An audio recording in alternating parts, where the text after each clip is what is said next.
Hello and welcome to Coral Gables Television Studios. I'm Brianna Moles, and joining me on this edition of Coffee Talk is Matt Anderson, the Sustainability Specialist for the City of Coral Gables.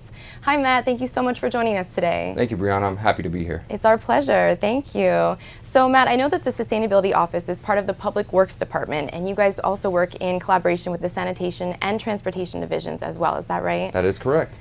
Tell us a little bit about what the sustainability team does overall and what they're responsible for the city. Well, basically what we're responsible for is we implement the green initiatives within the city. So any initiatives that our commission or our departments in general want to implement, we are tasked with the ones to be able to push those forward.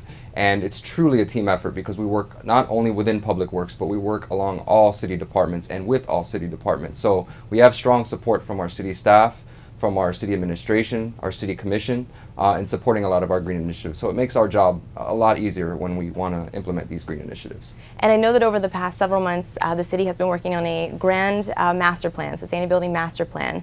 But I know it's not finalized yet, so you can't talk in detail, but can you tell us a little bit about what some of the main ideas are going to be for that? Sure, yeah, it's our sustainability master plan. We've been working on it for about a year now, and we're very excited about it. It's a 10-year plan, which coincides perfectly with our 100-year anniversary as a city, so making our city more sustainable. There's three different components to our plan. We have our city operations, which obviously focuses in on our energy consumption, water consumption, our city fleet, land use and transportation, increasing our education and outreach. There's a variety of projects that we put into each of those categories that we want to implement as a city over the next 10 years. And what's great about those projects are the majority of them have a positive return on investment. So it's great because we're not only helping the environment, but also it makes financial sense as well. Exactly. A second component of the plan also is a greenhouse gas emissions inventory, which basically it allows us to set a baseline of where we are at when we're creating our emissions, and it allows us to set goals going forward over the next 10 years. And the last component of the master plan is the community. And basically what we did was our consulting company was able to rate us on a STAR community rating system, which is basically, it's what a lot of communities around the country are using to rate their community and benchmark themselves against other cities and counties to be able to look at where they're at with regards to sustainability. And it doesn't look at just environmental, it looks at health and safety, you know, it looks at the built environment, the natural systems. So putting all those components together, and right now our estimated score is a 3 out of 5, which is pretty good because that puts us right on par with a lot of cities, but it does leave room for improvement. I'm sure that it is helpful to look at nearby or even national municipalities around the country and be able to compare yourselves to them and therefore better the city beautiful. And also I know that the city is now encouraging residents and visitors and businesses to stop using products made of polystyrene, which includes most Styrofoam products. And I know that the city is trying to lead by example by not purchasing any of these products. Why are these small green steps so impactful? Well, as we know, every journey starts with the first step. So basically what we want to do is we're encouraging our residents and our businesses to stop using products that are made from polystyrene, most commonly known as Styrofoam, because polystyrene is very harmful to the environment. It's made from petroleum, it's not readily recyclable, and it can end up in our waterways, and it can be harmful to not only human health but our wildlife as well. So it's something we want to remove out of our waste stream, and we think by taking that step and removing that out of the waste stream, it has a long-lasting great impact on our environment. I think so too. Just eliminating the complete use of it will really make an impact for the world, actually. Yes. And I know recently also, after the holiday season this past December, the City of Coral Gables hosted an electronics recycling event where residents were invited to drop off their old, unused electronics.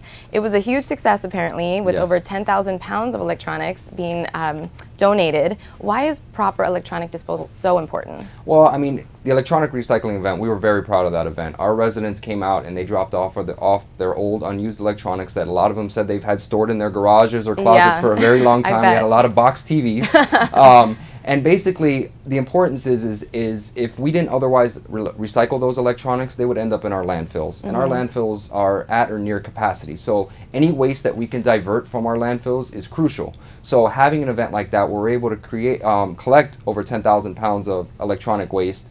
That's 10,000 pounds that didn't end up in our landfill, and we think it's very important. We're actually planning to do it 4 times this year. So the next one coming around Earth Day toward the end of April. So we're very excited about that, and it was in collaboration with our Sustainability Advisory Board and with city staff, so we were very excited about it. That's fantastic. And I know that the electronics then get broken down for parts. That's why they don't end up in the landfills. Is that right? That is right. And 100% of the material we collected is going to be recycled. It's really such a big part of what your department does, is putting on these community outreach projects.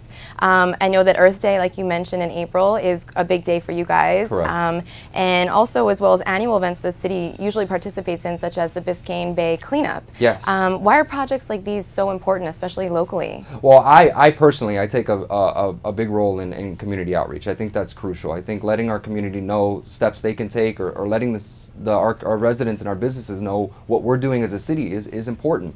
So yeah, we do a lot of yearly events. We have our Earth Day events, which are right around April, toward the end of April. We also participate in the Biscayne Bay cleanup. We partnered with the police department last year and their police explorers, and they all came out and helped clean up Matheson Hammock. So we were cleaning up, a part of the city.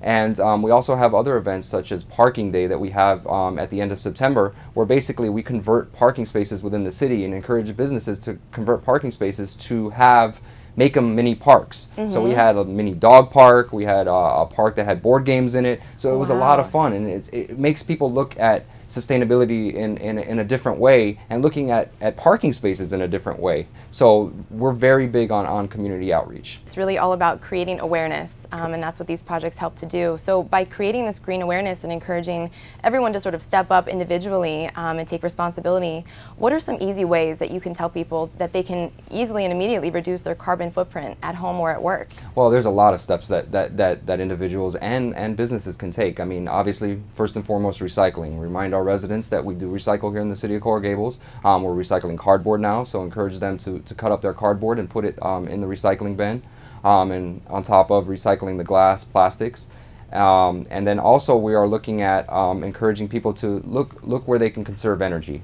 Buy products that are made from that are Energy Star certified, and also look at ways that they can basically reduce their carbon footprint. A lot of people don't understand carbon footprint. It really has to do with excessive energy emitting carbon dioxide into the atmosphere, and really that leads to greenhouse gas emissions, which leads to global warming, which is why this is such an issue. Yes. Can you tell us a little bit more about why it's so important to reduce this emission of carbon dioxide? Well, yeah, basically the carbon footprint, basically what it's looking at is it's measuring what an individual's actions, that reaction it's having on the environment. So take an example, we'll go back to recycling. If somebody recycles, they'll thus have a lower carbon footprint because they're producing less waste. As opposed to somebody who's not recycling, you have more waste entering into landfills, therefore you have a larger carbon footprint. Same goes with people that drive their car everywhere. Obviously will have a larger impact, more emissions into the atmosphere versus someone that carpools or walks or bikes.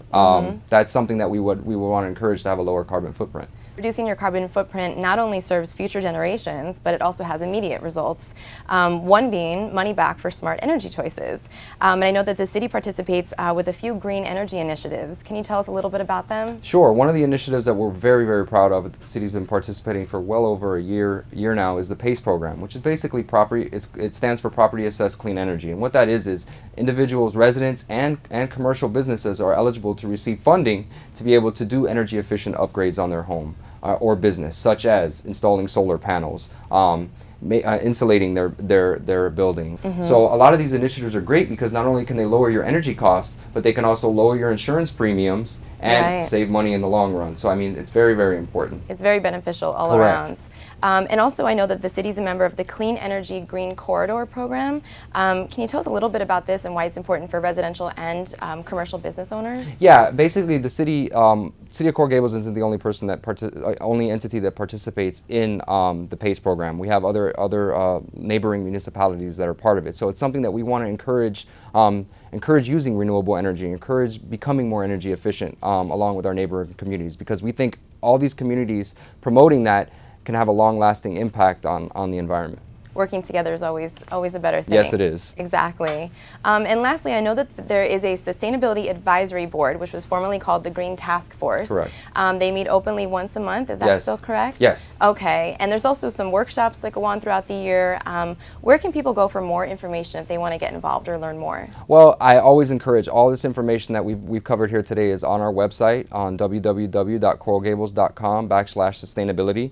And I definitely encourage anyone interested in attending our our Sustainability Advisory Board meetings. We usually meet the 4th Wednesday of the month at 5 p.m. You can go to the website for more information, and we're talking about all these things, sustainability, and we like getting residential feedback on what we're doing and where we need to go as far as sustainability. So we're always open for public comment. That's perfect. Thank you so much again for being here with us today, Matt. We really appreciate it. Thank you.